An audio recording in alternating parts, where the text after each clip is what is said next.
Hi, everyone. Welcome back to Coming Back to Life. I am coming here today more excited than I've ever been. We've had a lot of incredible guests up until this point, but today is literally a dream come true and a gift, not just to me, but to everyone who is listening. And our guest today really requires no introduction, and I don't think there's anything I can say to do her justice. But we are being honored and blessed to be here today with the incredible Amy Scher.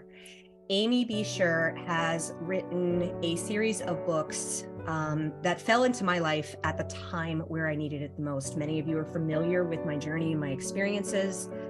And it was at that point in time where I truly believed there was no hope, there was no option. And Amy's book kind of kept following me in all my searches. It kept popping up. You might also like this. You might also like this. What it should have said is, woman, buy this book because it's going to save your life. And the title of the book was How to Heal Yourself When No One Else Can.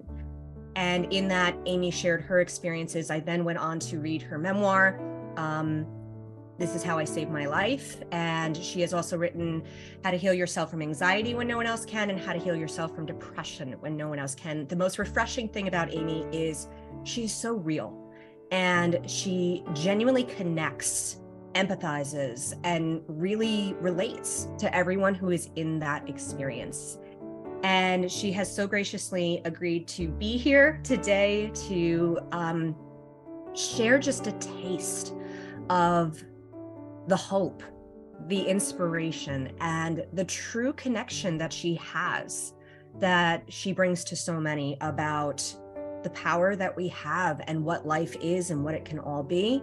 And especially to anyone who is in those experiences, this episode is truly committed and speaking to the hearts of anyone and everyone who is experiencing any form of illness, any form of recovery at all, any struggling with experiences with anxiety and depression. You are not alone.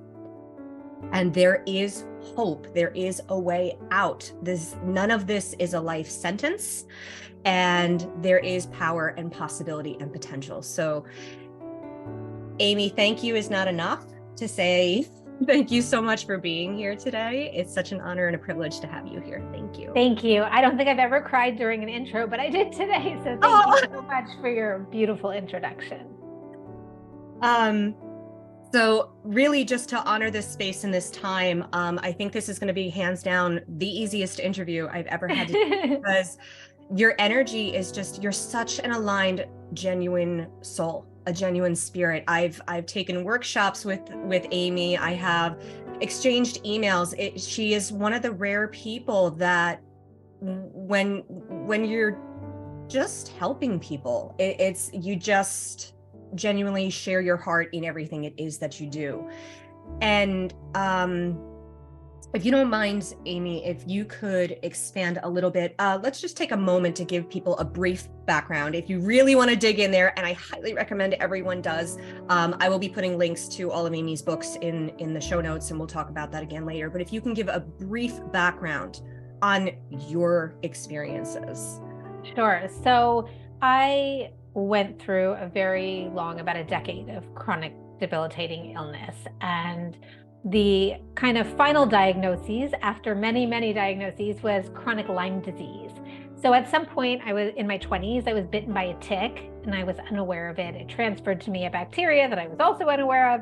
And eventually, through not being diagnosed and not getting proper treatment, it infiltrated my entire system. So I was, I had nerve damage, I had balance issues, I had severe pain in my entire body. Almost every bodily system that I had was affected. I had arthritis, I had brain lesions. I mean, you name it, I had it.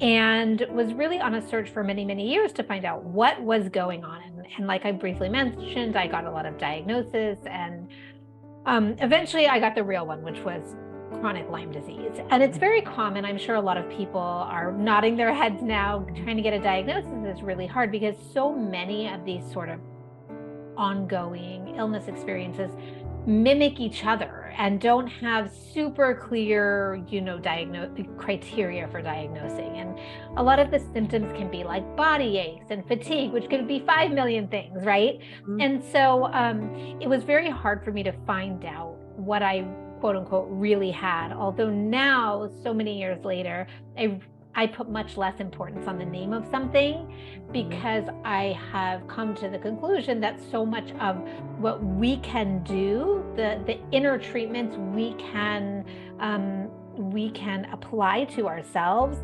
are regardless of what we call it from a medical standpoint. And we'll talk more about that. But eventually I was treated for chronic Lyme disease. I did not get well from chronic Lyme disease. Then I found out about an experimental stem cell transplant in India, which was kind of my last ditch effort to save my life. And I raised money. I went with my family. My parents took me so bravely and generously. And it got me basically out of a wheelchair, walking out of bed. I was kind of like a new person after 9 weeks of this treatment. And then I thought, oh, great. Now I can go home and like just get back to my life. That's what I did. I went home and I got back to my life. And I did some things differently. You always have a new perspective after healing or coming through that.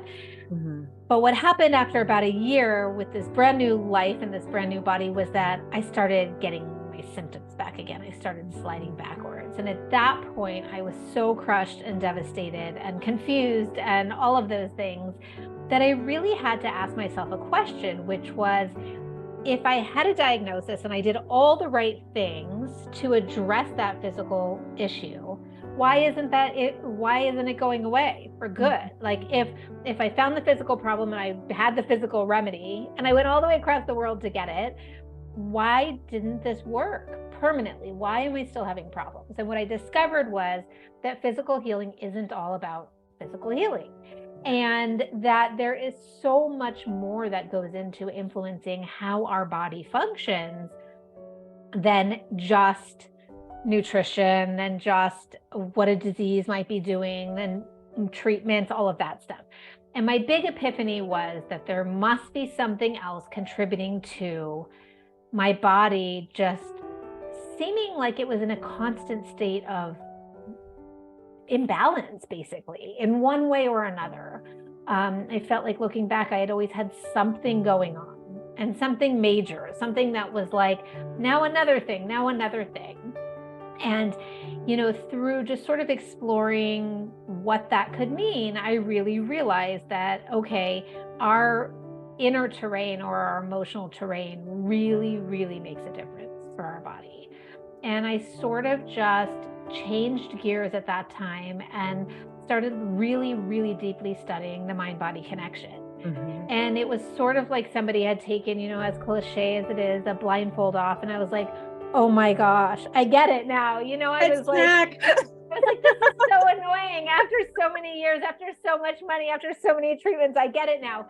And a lot of what I realized was contributing to my physical state was just some like patterns and personality things, being a people pleaser, wanting to help everybody and save everybody, but like pushing beyond my limits to do that.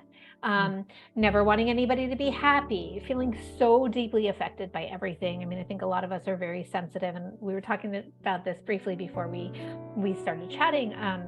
But just being so deeply affected by my surroundings that like it was hard for me to function because I felt so bad about everything. Like I just couldn't function in this world as everybody else did. I felt like I had a lot of fears about not being good enough, fears about something bad happening, and it was sort of like when I saw all that stuff added up, it was like, of course my body is burdened. Like, how could my body not be falling apart with all that's going on constantly? And that's not to say that you have to fix it all. I mean, we're all going to have some quirks and some fears and whatever, but I sort of realized that level of holding things in and holding them on my body just could not work anymore. Like it wasn't going to work unless I was fine being sick for the rest of my life. And so that was really my big turning point. And when I started to both use techniques and create techniques to release some of the emotional energy and change some of those subconscious beliefs and patterns, that's when I truly turned a corner. No more treatments. No, I didn't do anything else because I had done it all. That's when I really started to heal. And now I've been well like for 15 years. I mean, now I've been well longer than I've been sick, which is an amazing milestone after where I was. I mean, Amy, there's so much here. I mean, the only heartbreak I have in this interview is that there's no way we can encompass all of it in this amount of time. And I remember so many parts. I remember literally my brain taking pictures of certain parts of your books where I was like, oh, that's it. Like, I remember the part that when you talked about the absolute, like, I cannot do this anymore. And where you were having the leg pain and you were begging, like, chop off my legs, please. Chop off my legs. And I remember those times and speaking to the hearts of everyone that's like, look, I don't want to die, but I cannot do this anymore. I just cannot live with this anymore. And the other part of your memoir being when you were speaking with the nurse or the doctor after you got the food poisoning, and when she said, you know, this isn't what's going to heal you, right? Right. And it was like what I just sat and I reread because I could feel this part of you just like wake up. It was just like, you mean I have power here?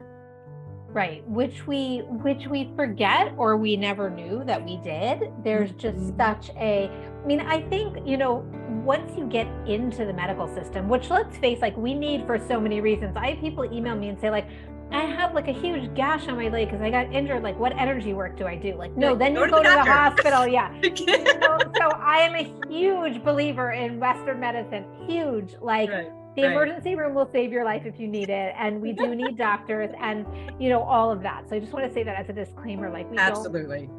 Yeah. But I always tell people, while you're doing the treatment, while you're going to the doctor, you do the inner work that will truly heal you to the core, because there is no medicine for that. So this is not a this or that thing. This is an and. We do both. We go to doctors and we get external support, and we also do what no doctor can do, which is reach the inside of us.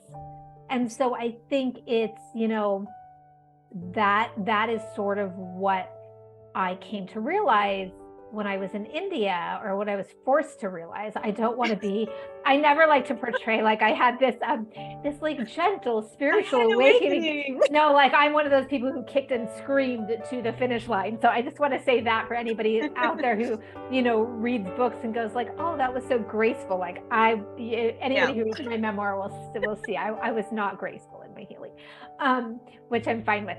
But you know, I think that was one of the things. It was like, oh, wait, there's an over-reliance. It's not that we shouldn't rely on anybody else, or we shouldn't seek help, or we shouldn't seek support. We don't have to take all the power onto ourselves, but we certainly can't put it all on everything else either.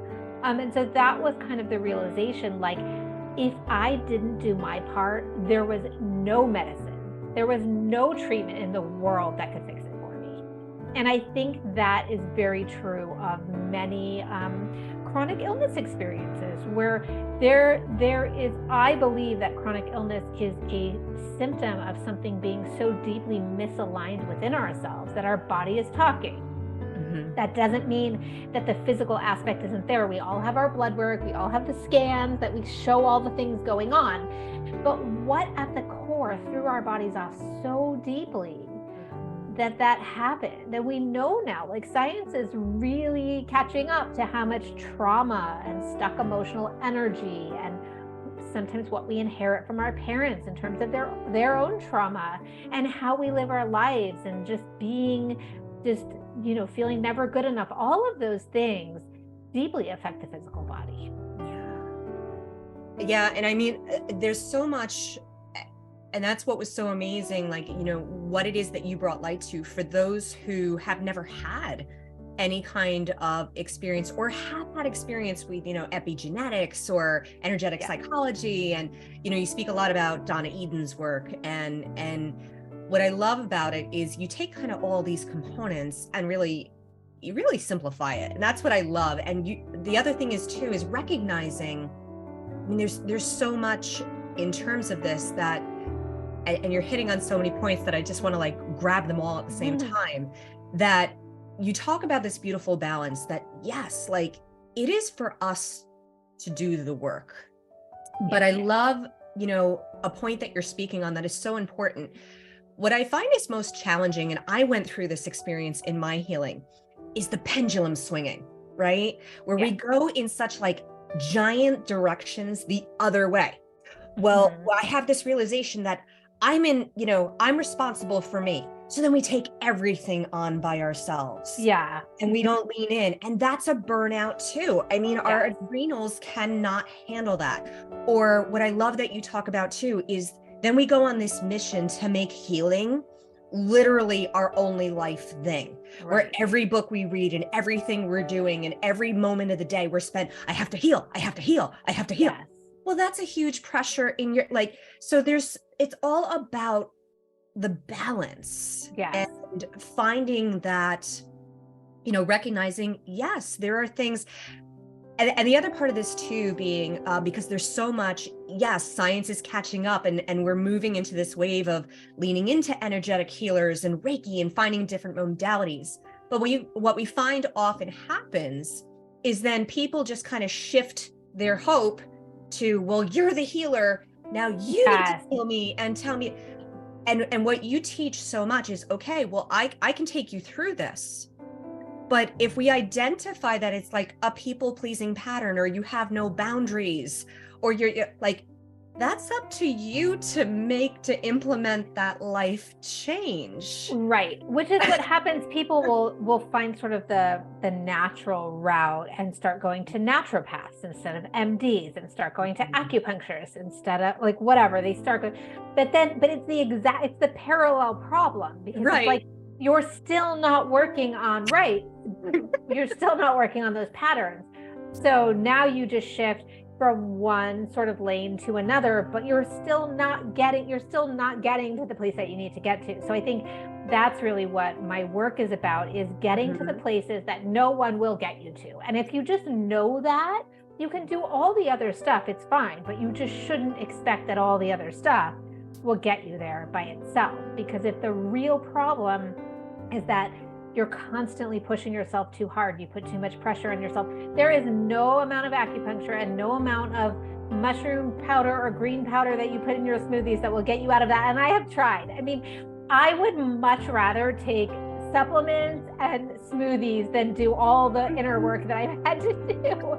But it just doesn't work the same. It just doesn't work. And so what happens too is people, you know, there can be this is kind of what I think happened to me in India. I think there was almost like a forced physical healing, because the stem cells were so powerful in a way that they repaired my damaged cells. And then I started to undo it all because I was just doing the same old thing that I was. And I feel that's really, really true in things like cancer as well, where people do the treatment, which they should. These, you know, modern medicine is getting better and better at treating, but then they don't do anything differently on their end. So what then can actually stop the process of remanifesting the same illness? Like, that's why a lot of people will heal from cancer and then it comes back somewhere else. Or a lot of people heal from Lyme disease and then they have then it comes back. It's because, in part, not because they didn't get rid of it, it's because the process that created it in the first place has not changed at all. So your body just does the same thing it's always been doing. And the interruption of that process, as I see it, in addition to all the great medical care and all the acupuncture and all the modalities that you feel will support you, is to change the process in your body so you don't just manifest it again or create another thing, which is why people end up with, 5 autoimmune disorders. It's the autoimmune process that, unless gets interrupted with stress reduction, trauma release, nutrition, all of those things, the body will just be on autopilot and keep doing the same thing. And so I think that that was the big lesson for me, is like, you have to do something to stop it, and you have to change who you are at the core to make sure it doesn't happen again. And like, as you're talking, I'm hearing and seeing like these connective threads. And for those who are listening, and it's like, well, I don't have illness, or I can't relate with that, and I can't connect it.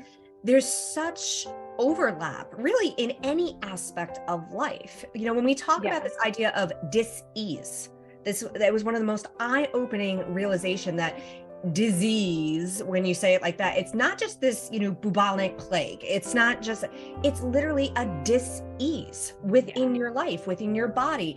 It is the absolute red light indicator on your dashboard telling you, you need some serious maintenance here. What's going on? So, if you're finding yourself in these place where it's like, I keep getting myself in these toxic relationships and I keep needing to, okay, well, what do we think we're doing the same? Right. Yeah. Wherever it is that you're finding that dis-ease, or I'm constantly broke, or it's feast or famine, I never have money, or my jobs, I'm always this, I'm always this, I'm always this.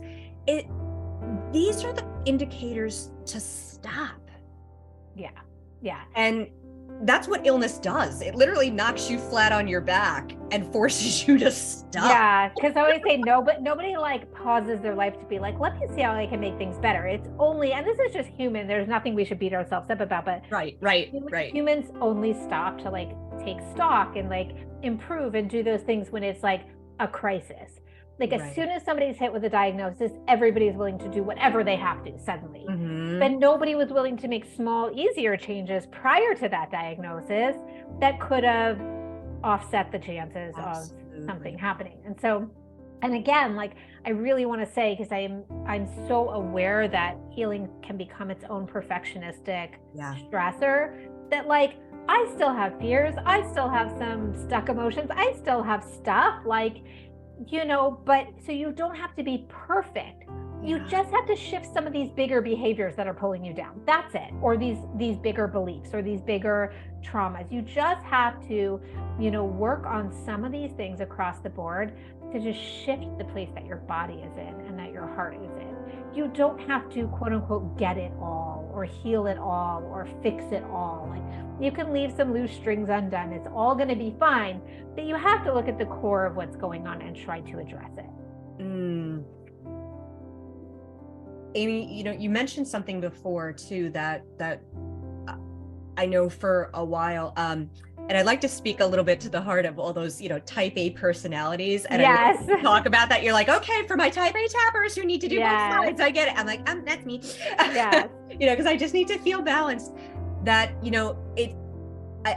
you're absolutely right. And this is the biggest thing is, really recognizing with compassion that this is not anything you're doing wrong or any flaws or fault, it's my fault that I'm sick. First of all, like that doesn't help anything. It really doesn't. And I myself, really went through all those stages. I did the things where I read the books. Like I know you talked about like, I took colostrum. So I'm on Amazon getting like cow colostrum. Well, if Amy did this, I need to do that. And I was like, what is it? I was drinking IG immune infused egg powders from super chickens, like you name it. Yeah. I know the feeling, and as do you, of just that desperation of going like, please, I just need hope and I just need help. And especially, I'm a mom with 2 kids. I got sick right after my second newborn. So I had a toddler and a baby, and it's like, for those who are in those positions, it's like, I don't need to just get better for me. I need to get better for these children. Of course. So it really compartmentalizes, but you spoke a bit about, you spoke a bit about, when I get excited, I lose my tongue. I knew exactly what you were saying. Don't worry. Making up our new words. Yeah. But, this idea too, and I really want to hit on this part because there is also this rabbit hole and this bear trap where when we get into the healing, the researching, the self-improvement, the self-help, that there's this part of you, and I know this was the case for me, that adopts this idea, and you were talking about like, it doesn't all need to be fixed and better.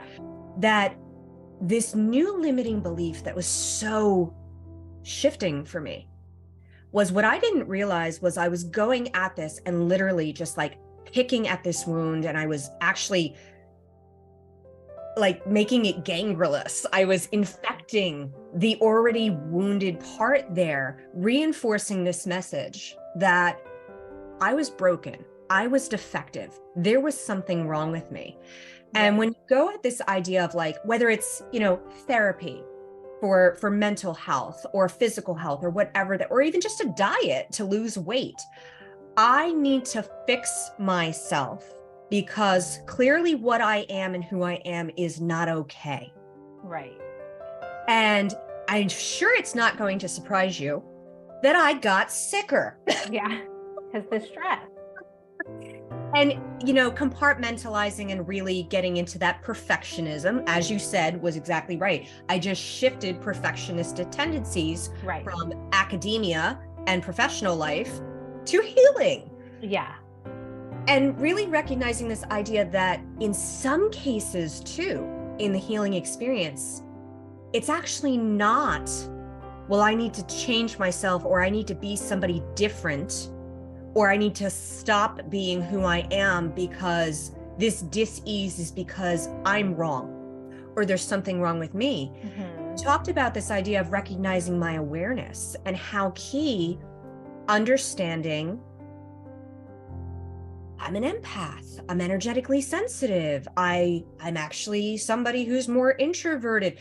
Recognizing that there are these parts of you that are really okay. Yeah. They're good. They're good for you and they're good for other people.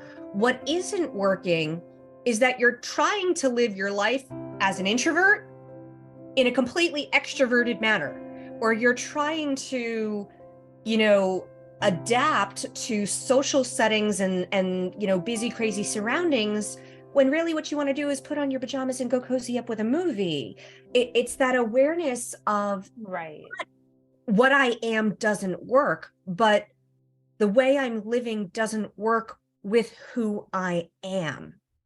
Yeah, I would argue that it shouldn't be that you should be less of who you are. It should be more of who you are, and just embrace being more of who you are. Like, just to own patterns, though, are separate than who you are. Like, pushing yourself too hard is not who you are. Pushing yourself is because you have a belief that you can only be loved if you run yourself into the ground. Like that is different, but what you're saying is so on point, which is just to be in alignment with who you are. I mean, I always say this really annoying thing, which is that if I have to tell people one thing to do to heal, I say to relax, to find a way to find ease. And it is the most annoying advice. Like, I would be very, very upset if somebody told me this, but it's true, because the nervous system becomes so on edge from all this pressure, all this trying, all this stress, that really what we need is to surrender more into the moment,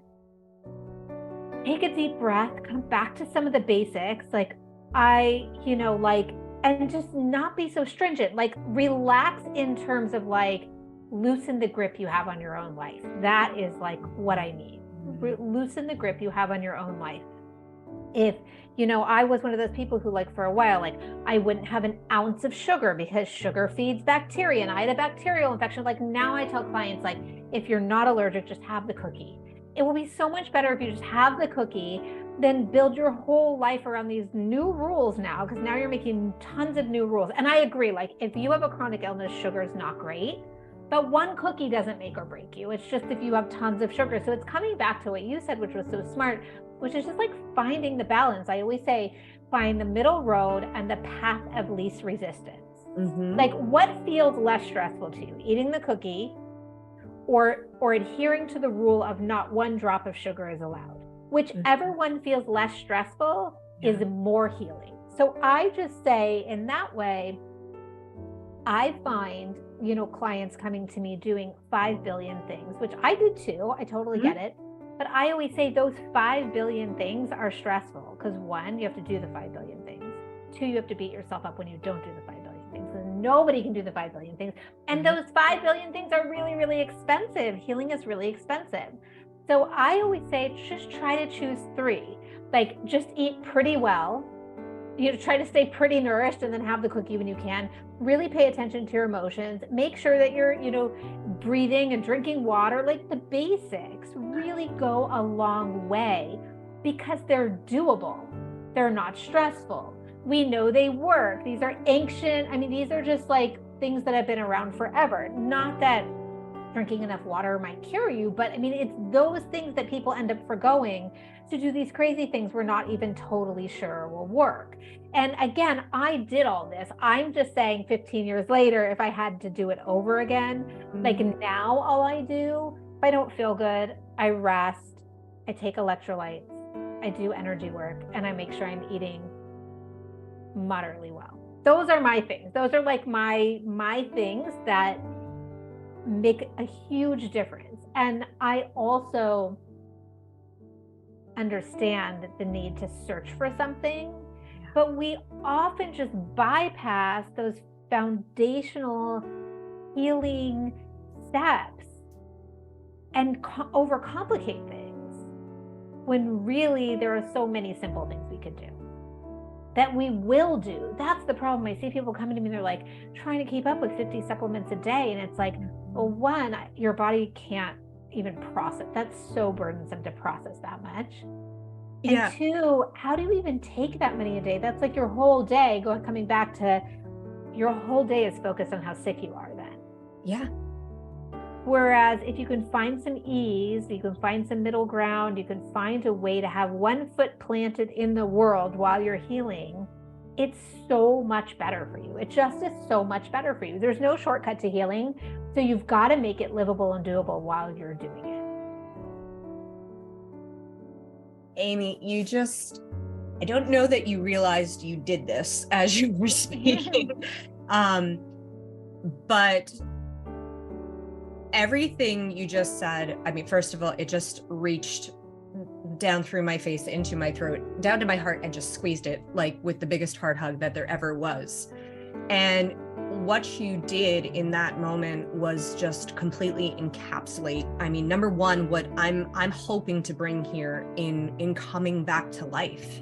Yeah. Because as I speak about this, and the reason why I'm so grateful that Amy agreed to be here is because truly and honestly, everyone, it was in finding these connections that, number one, I made the decision to stay in this life.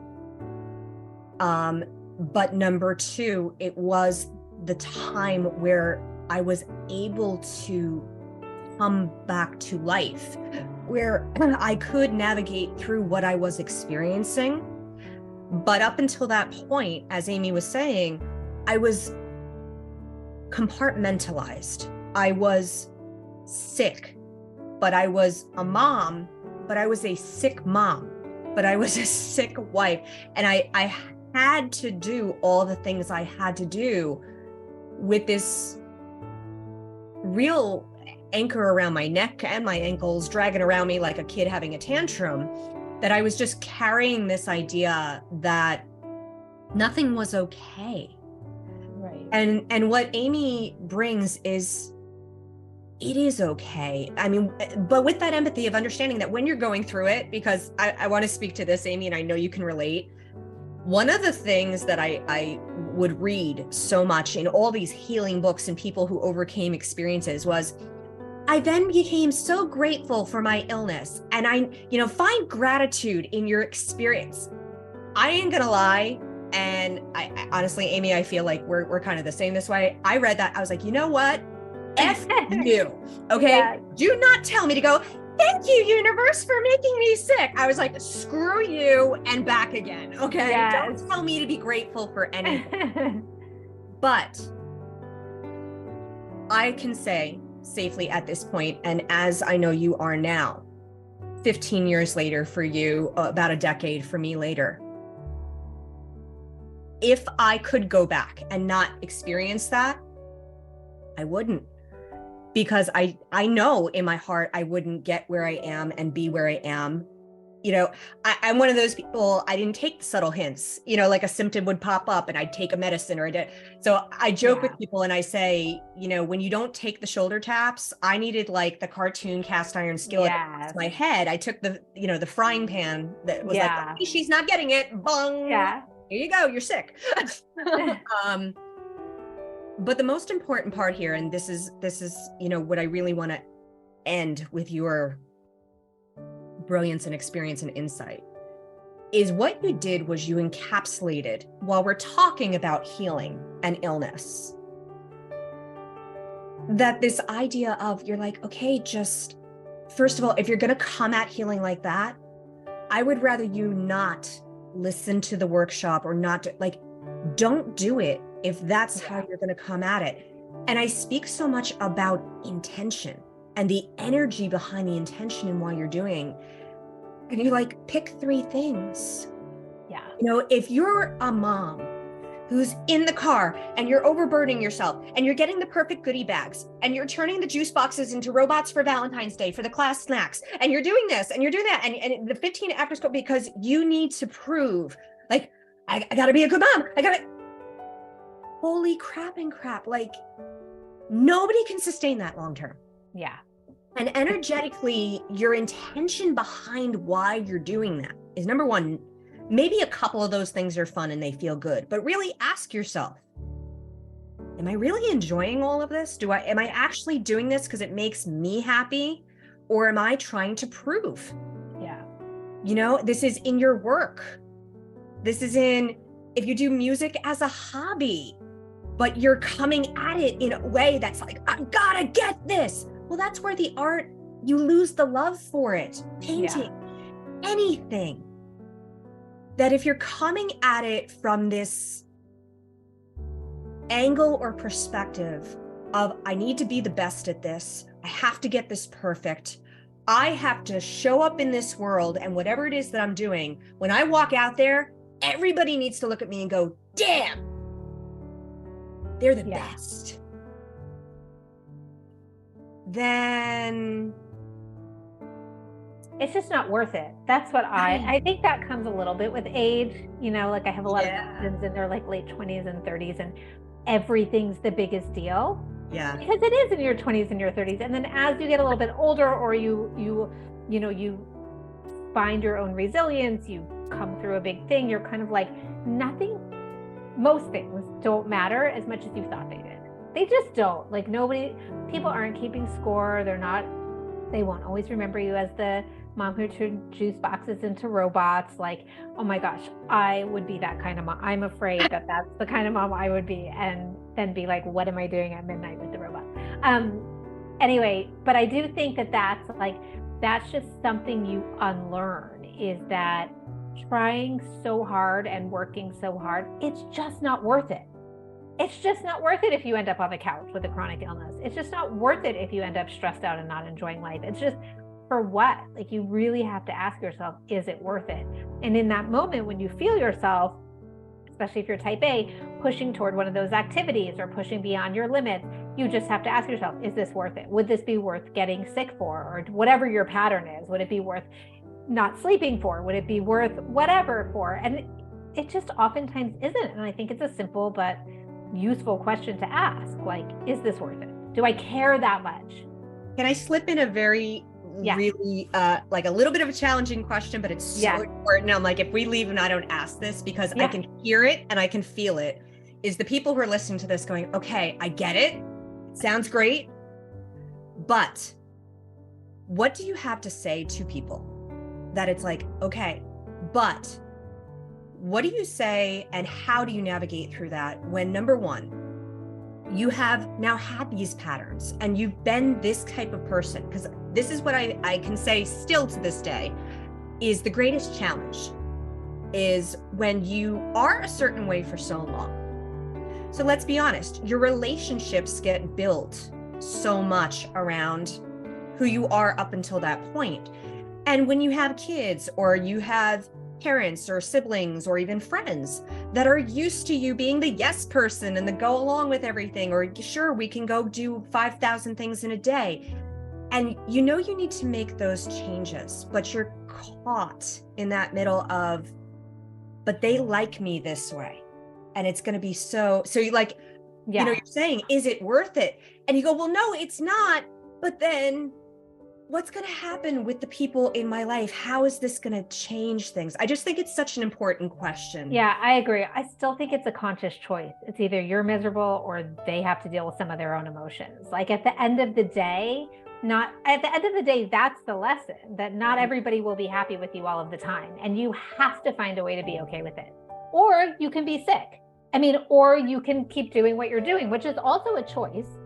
But if that's not working, and I think asking most spouses, most children, would you rather have a healthy mom, a healthy spouse, a healthy friend, a healthy child, like, but I might need to cut back on some things, or I might need to do something differently. Those that truly love you should say, I'd rather you do a little less and I'll help a little more, or I'd rather you not show up to every single thing and I'd rather you be healthy.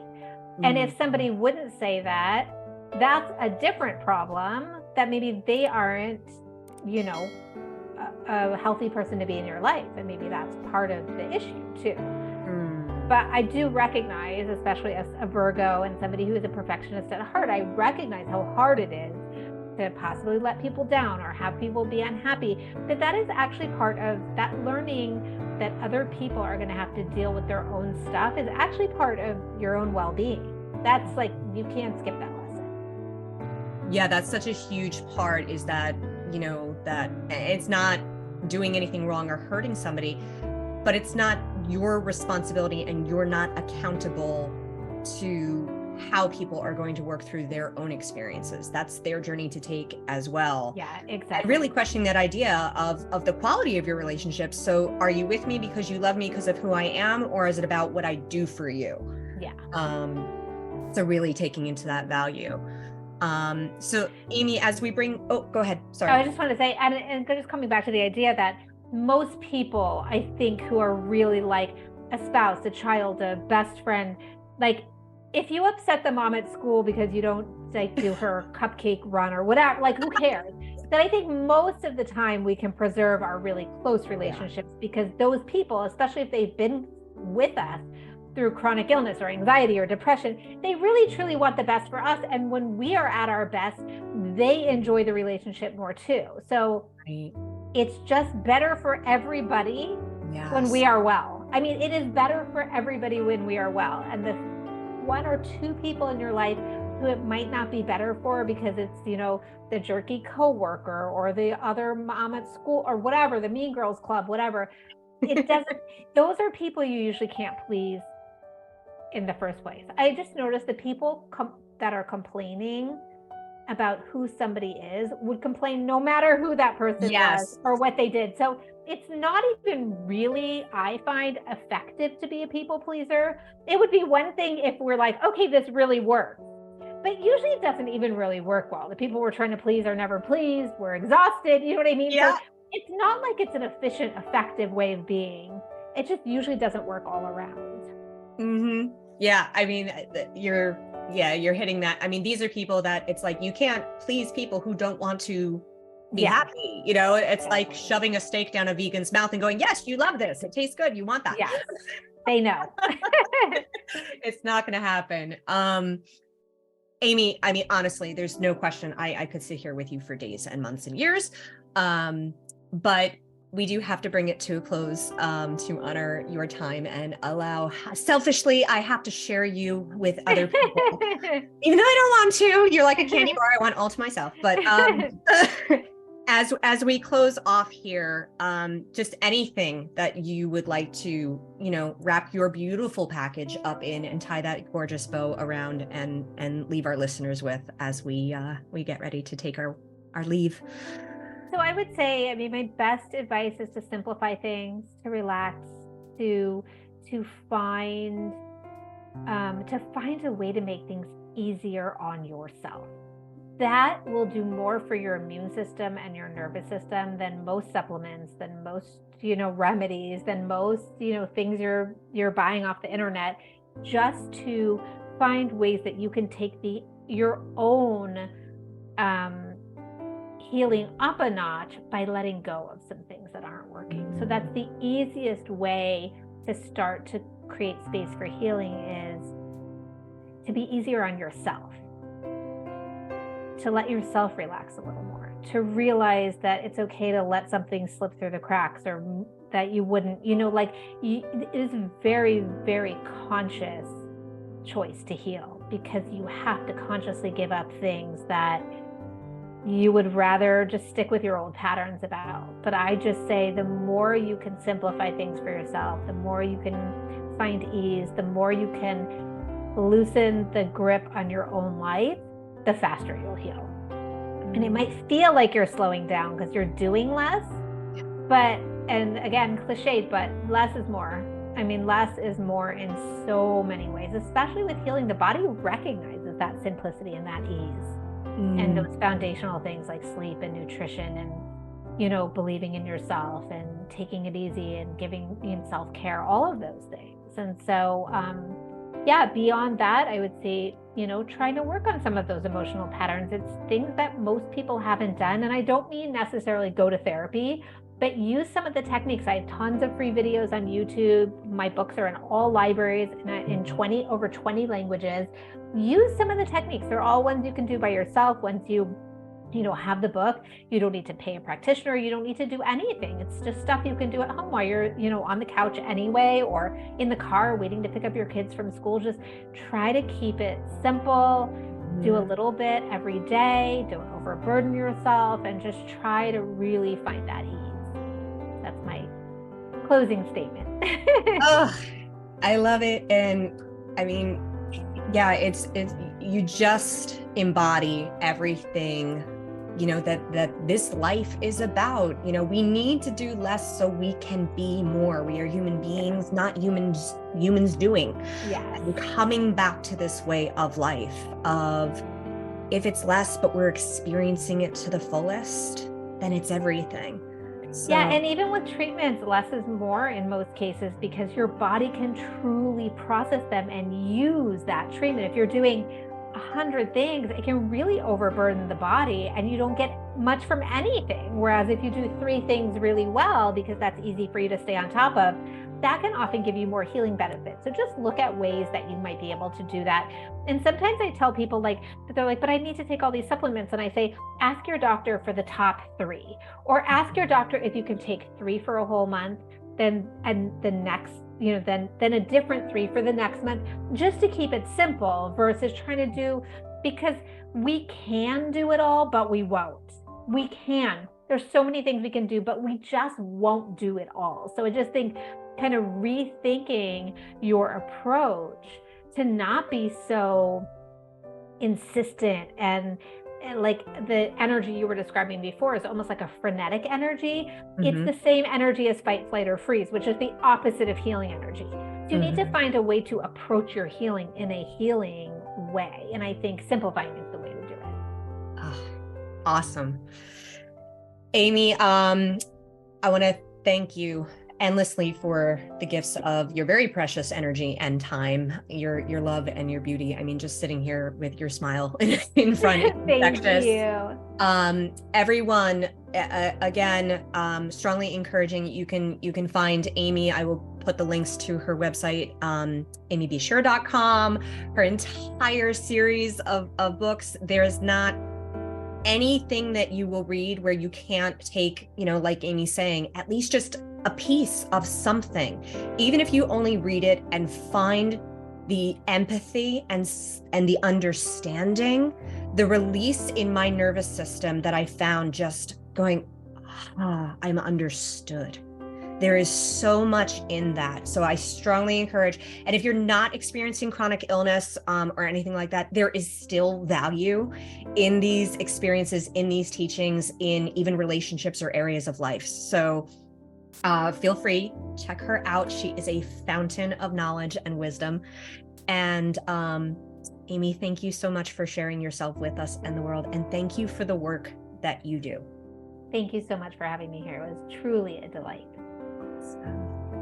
So we are bringing this episode to a close, totally leaving on a high note. I am so eager and excited to be with all of you again. And until then, I am wishing you endless light, love, great blessings. Take care of yourselves and be well. Bye.